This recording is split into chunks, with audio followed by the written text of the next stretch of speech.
Your hosts are here, Sammie and Michelle. By the end of this podcast, you'll know them well. Adulting, navigating the journey of life. Careers to relationships, pain and strife. Put down the rule book, rethink the status quo. If there's another direction you wanna go, find purpose, passion and mastery in all that you do with Status Post Adulting. Hey, Status Post Adulting family. This is Sammie and Michelle. And you're listening to the 100th episode of Status Post Adulting, where we are talking about what we learned from 100 episodes of podcasting. Woo! That's right! 100 episodes. And I just want to say, if you've been here since the first episode, the 50th episode, or 100th episode, thank you so much for listening. Thank you so much. It's crazy to think that we're about to hit 2 years of the Status Post Adulting podcast. 2 years? For real? Oh Almost. My goodness. I know. 100 episodes, guys. Thank you. We could honestly, I don't even know if I could have imagined it. I'm so excited about it. And with 100 episodes, we have learned many lessons. Many. Lessons that we think may span beyond podcasting. Or if you're thinking about starting a podcast, lessons that also are perfect for people who are just podcasting too. I agree, Sammie. I'm so excited to talk about those things because I think there are some things that you just learn through doing, and at the same time are so helpful to know if you are starting on your own creative journey or your own entrepreneurial journey. If you're just tackling something new, we hope this will be helpful for you. And it's been a nice reflection for us as well. So to begin with, Michelle, the number one thing that we've learned, or at least the first thing that we're talking about, is action. Get started. Get started. Period. This is huge because there's a million reasons why you would put off starting something. I think we all want to do things perfectly. And the truth is, you're not going to do it perfect on the first episode. It's literally your first episode. You literally have zero experience. So it's all about just doing it and getting it out there. Exactly, Sammie. When we started this podcast, I say this to everybody now, but I honestly don't know if we could have started without you because I was so hesitant to record our first episode. I was so hesitant to publish our first episode. And you were so excited about it. You were ready to launch it, and you even launched it a day earlier than we planned. And I'm so grateful for that because I now realize that I would have turned it over in my head a million times and probably never launched anything. And that would have been so pointless. We would never have gotten to 100 episodes. Yes, Michelle and I have a good balance of my manic energy that just wants to do, and her regulatory energy, which is kind of like, whoa, hold on. But in this case, it is really important just to start. I appreciate that, Sammie. And I agree with what you said too, where you don't know what really matters until you actually do it. You know, I think that it's so easy when you start a podcast. What you think is important is like, is my microphone good enough? Do I have the right equipment? Like, how do I do this? And actually, we had to learn so many things that we didn't even think about before we started. Like, we needed a podcast platform. And we didn't know anything about that. We just figured it out and we launched it. We learned how to edit over time and our editing got better over time. None of those things, like we could have read about them all day, all night, but we would never have been able to learn what we needed to learn without actually doing it, editing our podcast, and going back and listening to it. It's true, Michelle. And really, there's just nothing more important than just getting it out there. Because now that we're podcasters, I listen to other people's podcasts, huge name podcasts, and sometimes I'll see a guest with like AirPods on and no mic. And I'm like, no way. This podcast probably has like thousands, millions of listeners to each episode. And then they're going to just like let their guests talk with AirPods. Bluetooth headphones are a nightmare when it comes to editing. Something you only learn though after you have a couple people do it. Yes, exactly. Now we know, but at the same time, it doesn't matter because just getting in the reps is the biggest things. Exactly. Better to have an episode with Bluetooth headphones and never starting. And I think a part of that, Sammie, is consistency. Consistency over quality. You know what, Michelle? I gotta ask you a question. Mm-hmm. Did we ever miss a week? Oh! Flags. Like, I'm kind of not sure, but I'm Sammie. like 100% sure we never missed a week. No, we have never missed a week. We never did one of those repeat episodes, which, like, I love all my favorite podcasts, but sometimes when they're like doing a throwback and then they just repeat an episode, I'm like, no. I don't want to judge it because I want to give us the space to do it in the future if we need to. If we need to take a sabbatical. But this is 100 episodes over 100 weeks in a row. Mm-hmm. Good job, Sammie. Good job, Michelle. And let me tell you, we have taken vacations. We have both had COVID. We have taken vacations many weeks in a row and realized last minute and then had to record 4 episodes in a day. We had a radio tower fall in our house. We did have a radio tower fall in our house. And look, I'm not saying that you should record a podcast even if a radio tower has fallen in your house, but you know what? Props to us. Yeah. I'm going to say good job. And you know why? Because Sammie and I decided partway through our podcasting, we started to really think about like our goals and what was important. And we realized that the most important thing is consistency. And so we set a goal our first year and we said, you know what? If nothing else, let's publish 1 podcast episode every single week. Yes. So you may be doing your Taco Tuesday and then you also know that it's Saddest Post-Adulting Tuesday because every Tuesday we are there no matter what. And yes, the quality of the content is important. But number 1 is the consistency. Because if you actually prioritize quality over consistency, then you might get so OCD about the quality that you might not put out something. Versus if it's about consistency, you want the quality to be good, but you know you have to put something out there. It's so true, Sammie. And I'll say, actually, quality is kind of hard to anticipate. So true. We've had episodes that we've loved that didn't take off necessarily. We've had episodes that we felt like we scrapped together that did really well and we got a lot of positive feedback. So it's just better to constantly launch every week. First off, give yourself that vote of confidence. Like, I am a podcaster. I launch a podcast episode every single week. And then on top of that, by doing, again, we're learning what works, what doesn't work. We can iterate, make changes, and approach the new week with the new lessons that we've learned. And one of the lessons that we did learn related to consistency is that we need a schedule. If you're going to be consistent, do yourself a favor and create a schedule. I agree, Sammie. We used to get to the weekend. We would both separately wait for like the right moment to start our podcast. We didn't plan around starting our podcast. Things might come up. We would end up having a lot of friction at the beginning because we'd both be moody because we'd try to convince each other that we need to get started. And instead, we just said every Saturday at 11 a.m., we are going to start working on our podcast. We have a schedule. If we're doing multiple episodes, I will outline a schedule for us. And it makes everything so much easier. We come in such a better mood because we know as soon as the clock strikes 11, it's podcast time.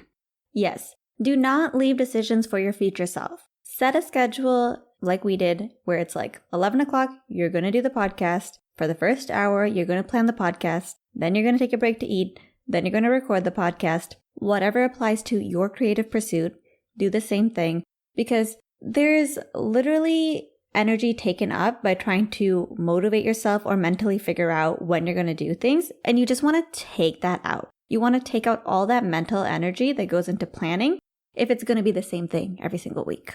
Exactly. I think when you're doing a project, it's going to take a lot of energy out of you, a lot of creative energy, a lot of thought. That's the point of doing something, right? And so if you waste your decision-making muscles on things like, am I going to start? Do I need to convince my sister to start? You're just setting yourself up for failure. Is she eating a polypum right now? Oh, it would be the drama that we had when we lived at home with our parents. And I'm like, why is Michelle eating a heavy carb meal when we know we have to record today at some point? Yes, Sammie learned that she can't judge my eating habits. But also that even no matter what I eat, whether it's 10 polypums or nothing, I will still be ready to go at 11. Yes, now that we both know 11 a.m. is our time, we both can mentally be prepared to start at that time. With that, Sammie, one of the biggest lessons I've learned, maybe in life, but also in podcasting over the last 2 years, is be vulnerable, be personal. I think this is true no matter what project you do, but open up, share your experience. Those are the things that really resonate with people, not these general ideas or observations. It's true, Michelle. Nobody wants to hear a generic message. Everybody wants to know your story. Even if it feels like your story's uninteresting, the people are listening to your podcast or they're participating in whatever your thing is because they are interested in you. I think about when I listen to podcasts, I'm always eventually Googling what they look like or curious about their family or where did they grow up and where do they live? What hours are they in their house?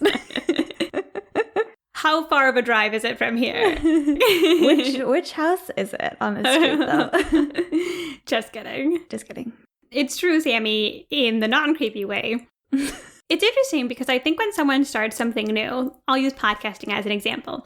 I thought, there are a million podcasts out there. What is different about me? How can I even compete with, say, the Tim Ferrisses of the world? Some version of that. And I think the thing that I didn't appreciate is that we might be podcast lovers and listen to all these different podcasts, but for some people, it's us that they're attracted to. It's our message, our story, our experiences. They relate to it on some level. Like we've had a lot of people reach out to us and say, oh yeah, my family's like that too. Or I really related to that story because I know you and I know your mom and I know your dad.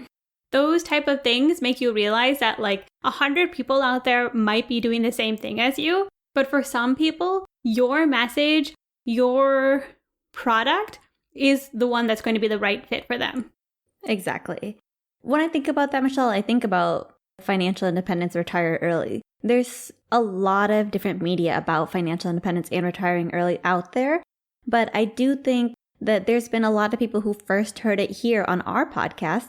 And that's because maybe they're not the type of person who is inherently interested in that and going to go listen to like two random dudes talk about it. But when it's two people Indian who look like sisters. them, Indian, funny, cute, beautiful sisters. Amazing. Yes, it just resonates with them because that's more like them. And I think none of these spaces are saturated. People want to hear your story because everybody's story is unique and everybody's story resonates with somebody.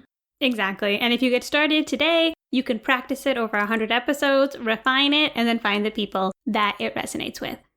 And Michelle, being vulnerable does not just apply to being vulnerable on the podcast. If you're working in a team with someone like me and Michelle do, then it's also about being vulnerable with each other.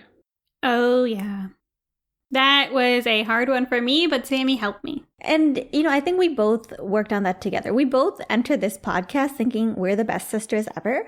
Nobody has a closer relationship than we do, and there's no way we could already be closer. And let me tell you, having a business, having a project with someone is completely different. Yes. I don't know how people get married. That's what I realized doing this podcast. I'm like, I'm with my sister and I can align with her and we can learn and work through stuff and learn to align. But dang, you bring on the full-on rando. How do you guys get back together to the same place to achieve goals together?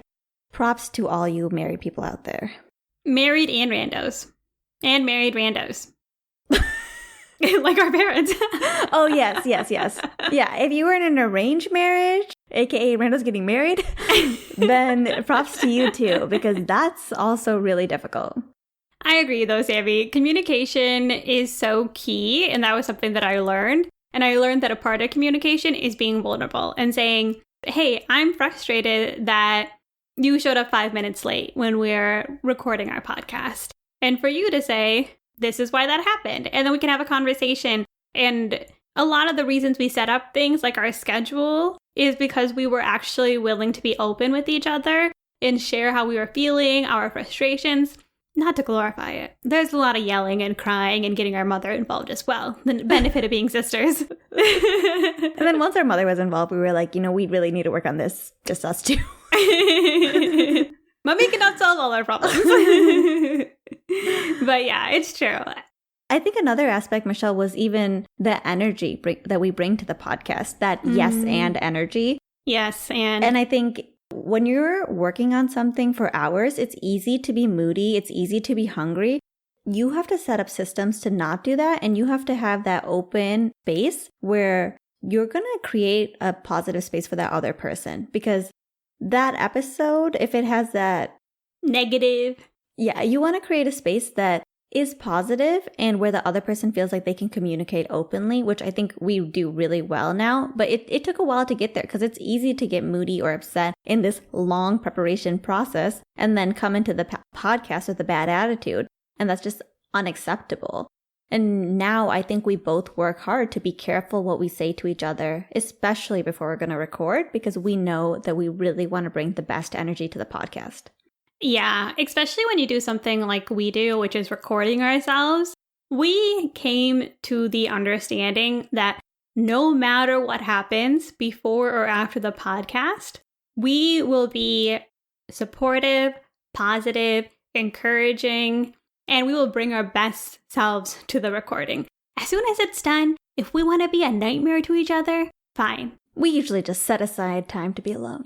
Really, it's the podcast. we just need to be alone. But we do try to create a space where we can both come in and be happy, positive, and really bring our best selves out during the podcast. And we have trust in each other that we're going to do that. Like, I think that's part of it as well, making sure we're not policing each other, because now I'm in a place where I know no matter what is happening before the podcast, I know Sammie's going to bring 100% energy. And our last lesson that we learned is the importance of community. Yes. I know it seems obvious, but it's something that you can easily forget about when you go on your journey. The truth is, nobody can give you advice like people in your community do. And there's two communities, Amy. There are the people who are podcasters, and there are people that listen to our podcast. One thing we really appreciated when we started doing our podcast is how valuable it is to know other people who are podcasting. And in our case, we were so lucky that people have been so generous with their time and their energy to help give us feedback. Yes, I remember when we had our episode with the debt-free guys, they spent probably almost an hour with us afterwards, giving us advice on how to podcast. And with podcasting, it's really particular. The same types of marketing and advertising are not going to work with podcasting like they do with Instagram or TikTok, because sometimes those medias just don't overlap. And it's just really nice to get somebody else's perspective on what to do. The same thing happened when we went to the Stacked book tour with Joe Salsihai from Stacking Benjamin's podcast. We told him that we have a podcast, and he actually gave us such good advice just listening to an episode. He immediately was able to zero in on a friction point in our podcast, which was actually our intro, because we were kind of chatting at the beginning, making it hard for someone to just come in and listen to our topic. And so we moved that to the end of our podcast, which we actually took from the Stacking Benjamin's after show. And not only did it improve the problem that we were trying to solve, which was making it difficult for people to just enter our podcast and listen to our topic, but it also made it more fun for us to chat at the end of our show. At the beginning, we're not really in the mood to find a fun story or to gab. We have this nervous energy, we're ready to go. But at the after show, we're like loose, we enjoy it so much. And it just was a huge improvement that somebody who has been thinking about podcasting way longer than we have was able to quickly identify and help us with. Yes. Just having those people who create a podcast, give you advice, and get an idea of how they do their podcast makes a huge difference. It's such a small niche world, and you don't have to figure everything out by yourself. Creating the community it does involve kind of putting yourself out there too. We went to the book tour. We're part of financial independence groups. We email people to try to get them on our podcast. All these things are things where you have to put yourself out there and be vulnerable. But at the same time, these people literally have the best advice. And it's also just so reassuring to feel like you are connected to people in your community. Exactly. And it's true, I think, no matter what you do. If you are tackling a new project or creative project and you can find people who are a little bit ahead of you in the journey, that will help you 10x your growth so much faster because they have already made some of those mistakes. A lot of times people are willing to help, which is what we realized. And they just provide a touchstone to help you realize, like, hey, everything is going well. You're doing okay. And the other part of community is the people we talk to who listen to our podcast. That's you. I think one of my most favorite things about doing the podcast is hearing how other people have used advice or information from the podcast to pursue things on their own. Yes. Here are some examples. People have started building an emergency fund after listening to our podcast, investing in I-bonds, starting their own projects, reading books like The Untethered Soul, and the 4 Agreements. Giving those books to all of their friends because they were so motivated by it. Or having a book club with their friends about it. It's so cool to hear that and to know that we're making an impact. And that's actually so much more important to me than any of the numbers. I had no idea that would happen. And to have people reach out to us and say like, hey, I made a change because of something you said in your podcast. I'm setting myself up for more financial security because of your podcast. Those type of things. It's crazy. Like, we love all of you. We really do. And the fact that we can help be a part of lifting this community means so much to us. I agree, Michelle.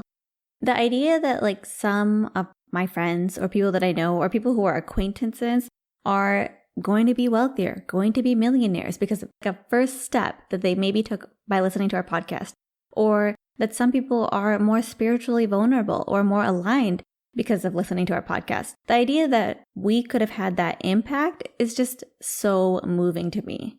It's so true, Sammie. And it's quantifiable. We've done a little bit of the rough math, but have not done it all. But it's literally thousands of dollars that people are saving, investing, putting towards their future. And those thousands will become millions, which is insane to me.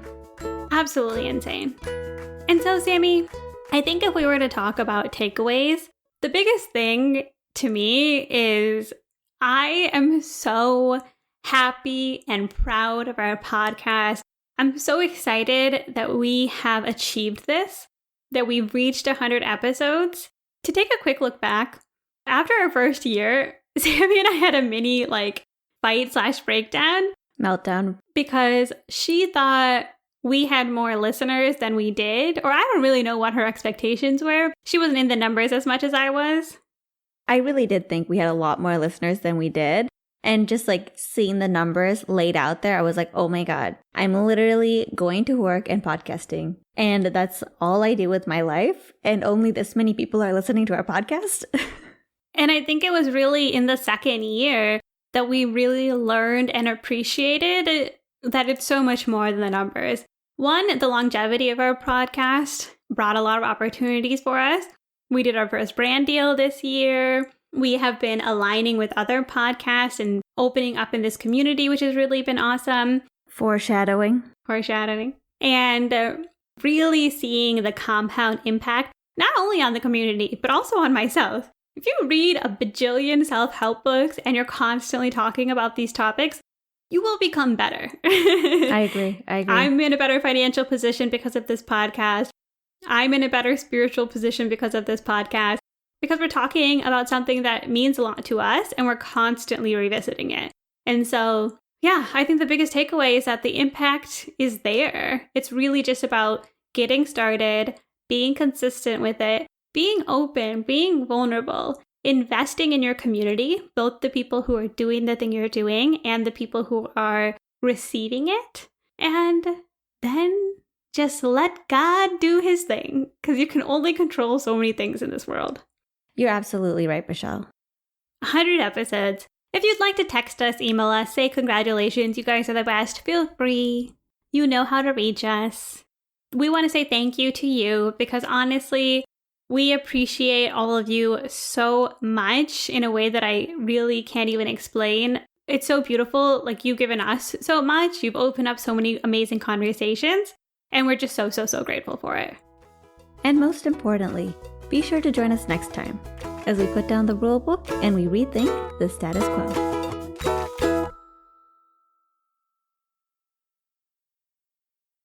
Hey guys, welcome to the after show. Welcome to the after show. 100 episodes. Pew, pew, pew, pew, pew, pew, pew, pew, pew, pew. 100 episodes. Here's the after party. Here's the after party. Thank you for joining us. Thanks for being here for all of it. Thank you. We appreciate you guys. For us, we've been busy. We have been busy. We went to San Francisco for Thanksgiving, which was wonderful. We went to Atlanta for Rimple's baby's first birthday. Mm-hmm. We got to see our friends, which was so amazing. Got to spend time with our Michigan girlies. Get to rage with 1-year-olds, like all the best things. And we went to Joshua Tree this past weekend with Abby and Karen. It was like a status post-adulting retreat. It was so beautiful. It was such a wonderful experience. And it even ended with a double rainbow. It ended with a double rainbow. Which I did not actually fully realize. Despite me saying there is a double rainbow, she didn't realize it until she went to filter her photo. Yes. I took a picture of the double rainbow. It was so beautiful.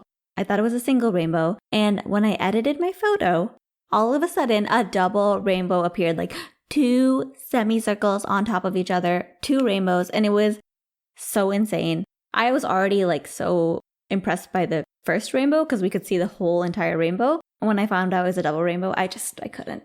I was done. She was like that guy in that video. I get Like, I was looking up double rainbows after, and then I realized that there was this guy who went totally viral. Oh, you didn't know that? To be honest, his reaction was less than mine. Like, I was like, Michelle! If you had that during the actual double rainbow, I think it would have meant more. But when the double rainbow came out, I was like, wow, I totally get why that guy's like kind of freaking out. Because you're like, wow, 1 rainbow, what a beautiful sign. And then you see 2 and you're just like, oh my gosh, the angels are smiling down. It's true. So hopefully good vibes. I'm very nervous now to say good vibes at the end of the year. Why? After the pandemic. I don't know. But I think everything that has happened has been so amazing. We're #blessed.